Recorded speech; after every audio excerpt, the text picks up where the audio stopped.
Good day and God bless you, and welcome to the Bible reading in chronological order. Just such a privilege to have you with us. We thank the Lord for each of you. Thank you for joining us and for participating with us in the reading of the Word of the Lord. I pray that the Lord would just speak to us today, that the Lord would bless us even as we would come to Him in and through His Word. Today we're back in the book of Genesis, and we're going to be going through chapters 43, 44, and 45. Now, as we get into chapter 43, we see that Jacob tells his sons to return to Egypt to purchase food, but he is hardly persuaded to send Benjamin with them. But we see that Judah convinces him by standing surety for Benjamin. Now, we saw in the previous chapter that Reuben said that if anything had to happen to Benjamin, that Jacob could kill the sons of Reuben. But it is only now that Judah would stand surety for Benjamin that Jacob would be persuaded. And this, now going back to the types, is so beautiful because the Messiah would come through the line of Judah, and the Messiah would stand surety, as it were, for all of his brothers. Messiah would give his life for the redemption, for the saving of not just his brethren, but also of the world. And there is something else so beautiful in this as well, when we look at Judah stating that if he doesn't bring his brother back to his father, then that blame will be on him forever. When we see that the kingdoms split at the time of Jeroboam and Rehoboam, we see that the tribe of Benjamin then becomes part of the kingdom of Judah. It doesn't belong to the kingdom of Israel.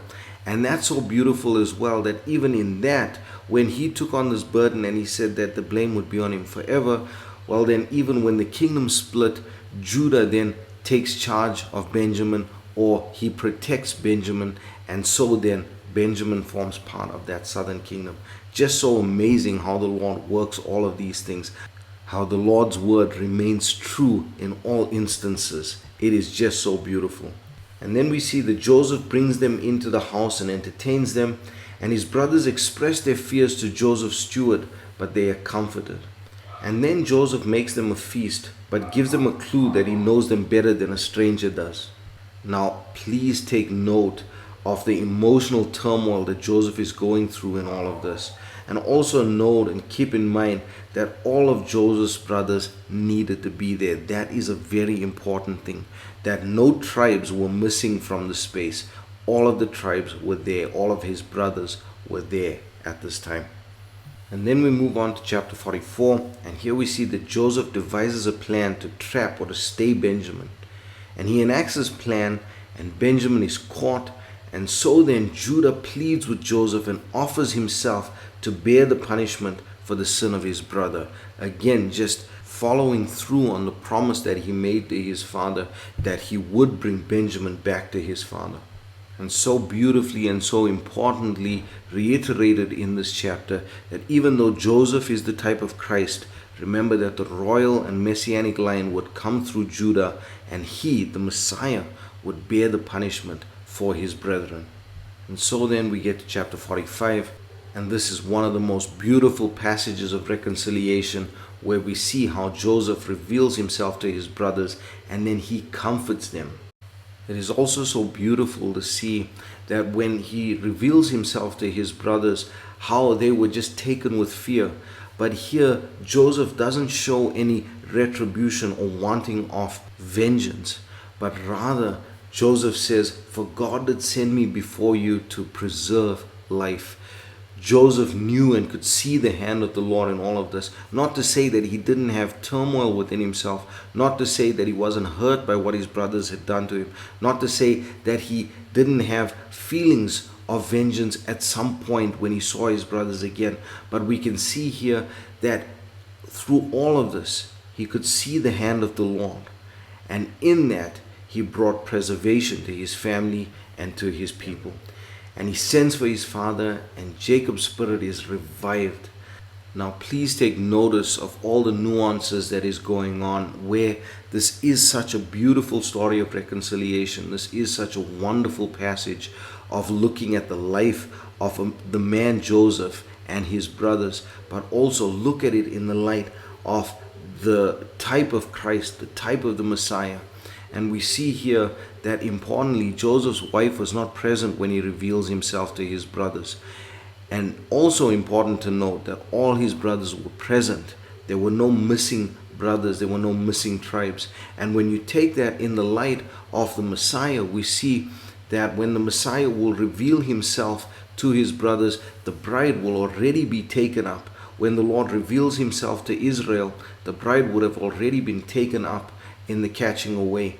And the Lord will not come to Israel and merely to Judah and Benjamin, but all the tribes will be present. There will not be any lost tribes. And when we get into the splitting up of the kingdoms, we will see how that works, and we will see how the tribes were not all lost, but that some of the people from each of the tribes moved down to the southern kingdom in order to continue to worship the Lord in the right way. Well, this is where we're going to leave it for today. I pray that the Lord would bless you and keep you. The Lord make his face to shine upon you. The Lord lift up his countenance upon you. And the Lord give you peace. God bless you as you enjoy the reading of the word today. Chapter 43. And the famine was sore in the land. And it came to pass, when they had eaten up the corn which they had brought out of Egypt, their father said unto them, Go again, buy us a little food. And Judah spake unto him, saying, The man did solemnly protest unto us, saying, Ye shall not see my face, except your brother be with you. If thou wilt send our brother with us, we will go down and buy thee food. But if thou wilt not send him, we will not go down. For the man said unto us, Ye shall not see my face, except your brother be with you. And Israel said, Wherefore dealt ye so ill with me, as to tell the man whether ye had yet a brother? And they said, The man asked us straitly of our state and of our kindred, saying, Is your father yet alive? Have ye another brother? And we told him according to the tenor of these words. Could we certainly know that he would say, Bring your brother down? And Judah said unto Israel his father, Send the lad with me, and we will arise and go, that we may live and not die, both we and thou, and also our little ones. I will be surety for him. Of my hand shalt thou require him. If I bring him not unto thee, and set him before thee, then let me bear the blame forever.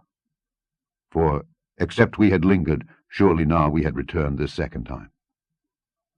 And their father Israel said unto them, If it must be so now, do this. Take of the best fruits in the land in your vessels, and carry down the man a present, a little balm, and a little honey, spices, and myrrh, nuts, and almonds. And take double money in your hand, and the money that was brought again in the mouth of your sacks, carry it again in your hand.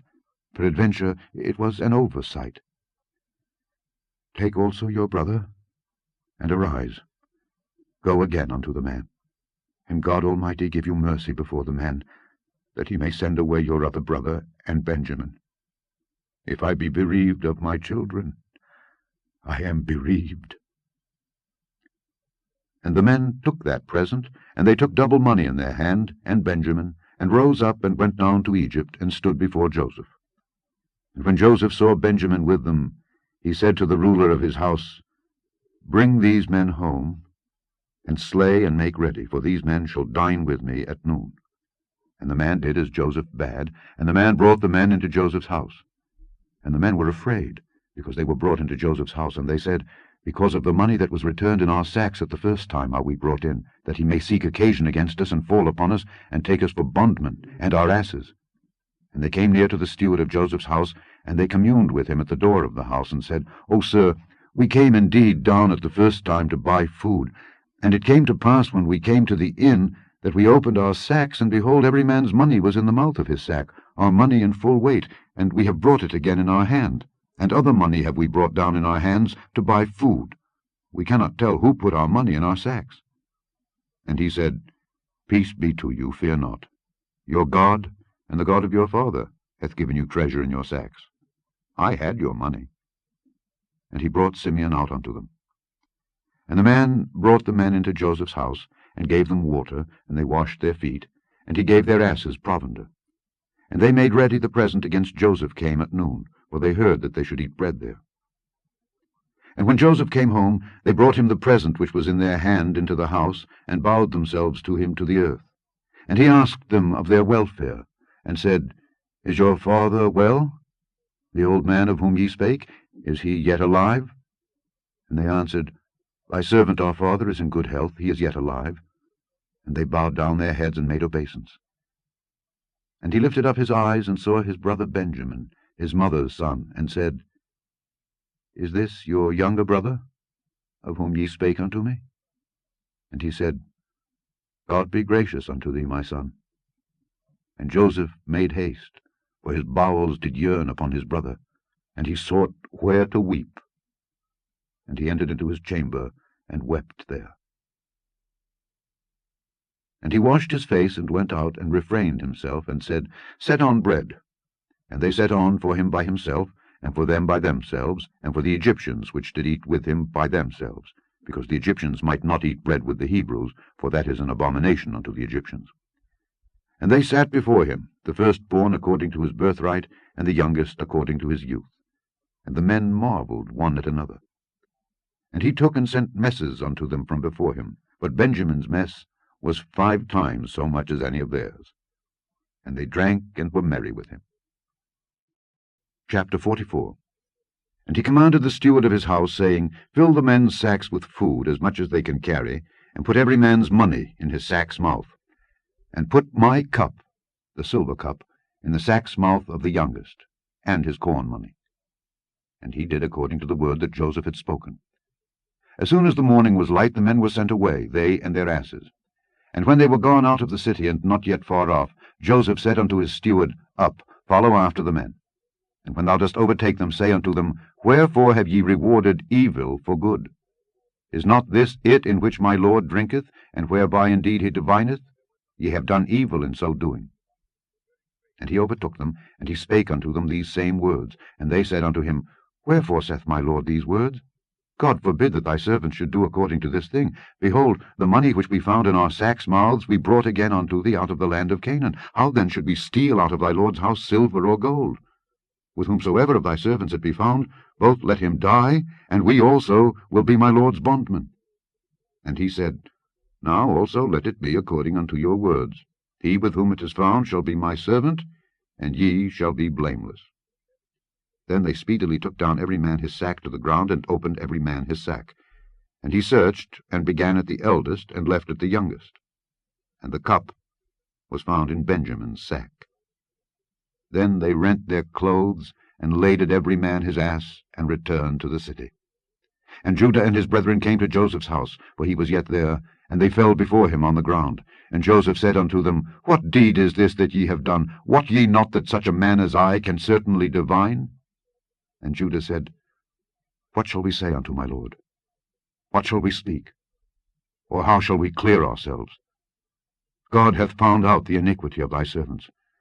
Behold, we are my lord's servants, both we, and he also with whom the cup is found. And he said, God forbid that I should do so. But the man in whose hand the cup is found, he shall be my servant. And as for you, get you up in peace unto your father. Then Judah came near unto him, and said, O my lord, let thy servant, I pray thee, speak a word in my lord's ears, and let not thine anger burn against thy servant, for thou art even as Pharaoh. My lord asked his servants, saying, Have ye a father or a brother? And we said unto my lord, We have a father, an old man, and a child of his old age, a little one, and his brother is dead, and he alone is left of his mother, and his father loveth him. And thou saidst unto thy servants, Bring him down unto me, that I may set mine eyes upon him. And we said unto my lord, The lad cannot leave his father, for if he should leave his father would die.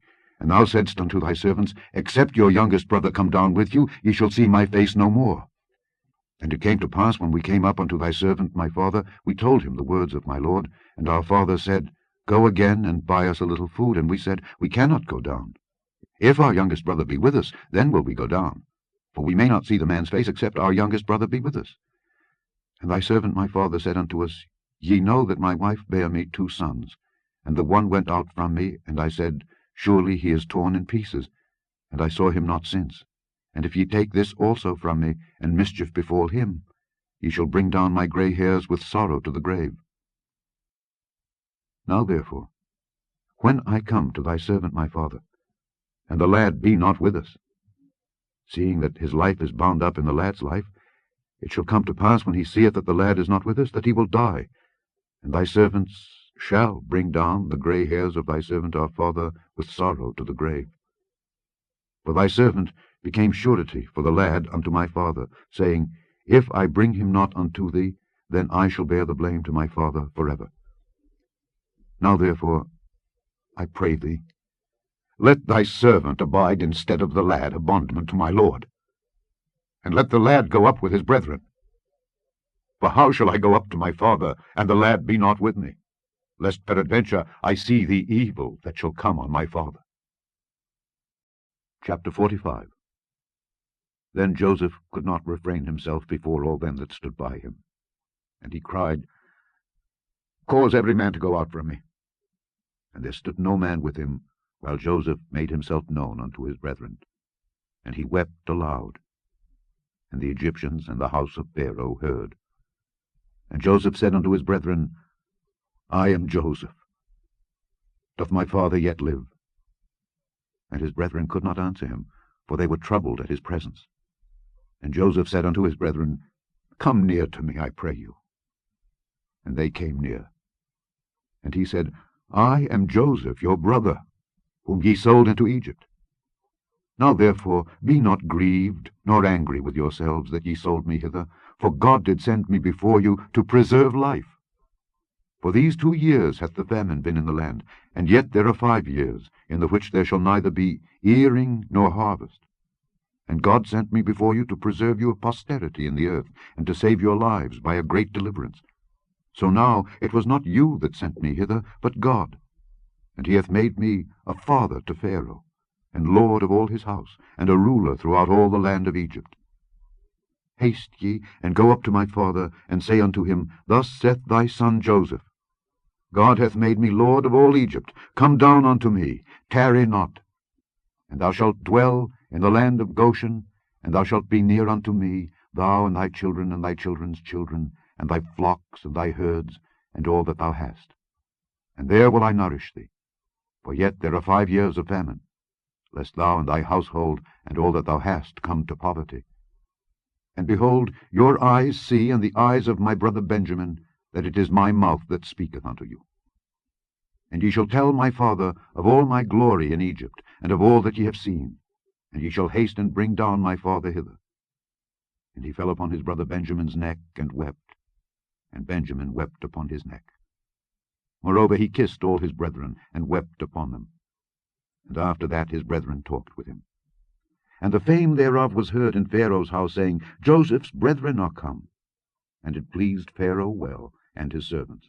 And Pharaoh said unto Joseph, Say unto thy brethren, This do ye, lade your beasts, and go, get you unto the land of Canaan, and take your father and your households, and come unto me.